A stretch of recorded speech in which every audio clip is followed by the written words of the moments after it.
Hello everyone! Ayan, good evening po sa inyong lahat. And for today's video ay tara, samahan niyo po ako magluto nitong ating napakasarap na spaghetti. At sabi ng aking tatlong anak ay lasang McDo. O diba?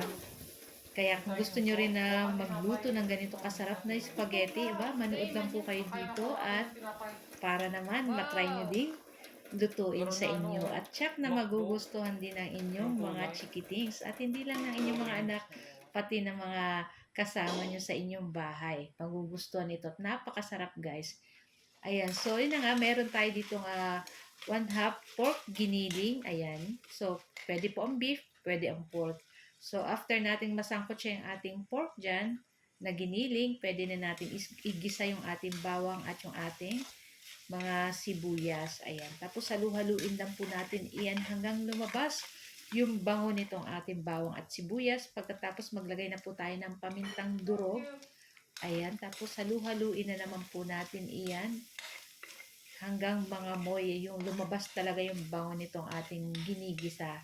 Kasama na nung itong ating pork at nitong ating mga bawang sibuyas. And after nyan, pwede na po natin ilagay dyan yung ating hot dogs. Ayan. Tapos halu-haluin na naman po natin iyan hanggang maluto yung ating mga hot dogs yan. Ayan. So, bihira lang naman po tayong makatikim ng ganitong spaghetti na may hot dog. Ayan. So, ayan.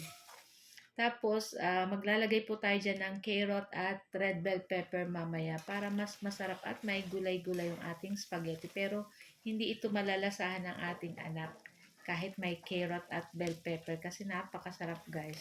So, gumamit din ako, naglagay din ako dyan ng butter. Siguro mga 2 tablespoon to na butter. Dagdagan nyo na lang kung medyo kulang pa po. Tapos, ayan na nga, at ilagay na natin dyan yung ating minced na carrot at yung ating red bell pepper. Naku, nakadagdag bango pa yung ating red bell pepper dyan sa ating spaghetti. Tapos yung ating carrot, syempre, meron po tayong gulay kahit pa paano dito sa ating spaghetti. Ayan. Tapos, maglalagay po tayo ng 1/4 cube at maglalagay rin tayo ng tomato paste. Siguro yung tomato paste na nilagay ko guys, mga 2 tablespoon.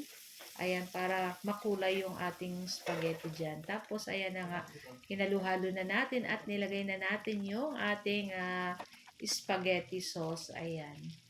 Tapos, maglalagay din po tayo mamaya ng tawag nito, pineapple juice. Ayan.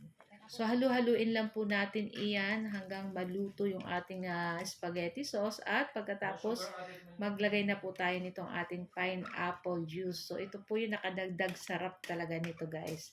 Talagang lasang McDo.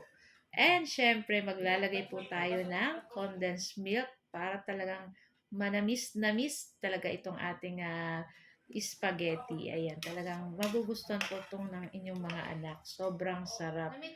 So, ayan na nga guys. So, kung medyo matabang pa, dagdagan nyo na lang po ng condensed milk or sugar. Ayan, kung wala po kayong condensed milk. Tapos, naglagay na rin ako ng niyadjad na keso para mas dumagdag pa yung sarap nitong ating spaghetti. Tapos, mamaya yung natira, ilalagay na lang natin pang toppings. So, ayan na nga, at halu-haluin lang po natin iyan. Ayan, pinatikim ko sa aking anak. At, yun nga, sabi ba, ay na, lasang McDo or Jollibee. O, diba? Kaya kung ako sa inyo guys, try nyo na rin magluto ng ganito. Lagyan nyo ng spaghetti. Lagyan nyo ng Del Monte pineapple juice. Saka, condensed milk. Sobrang sarap guys. Tapos, lagyan nyo na rin ng red bell pepper at carrot. So, ayun na nga. At ito lang ang ating video today.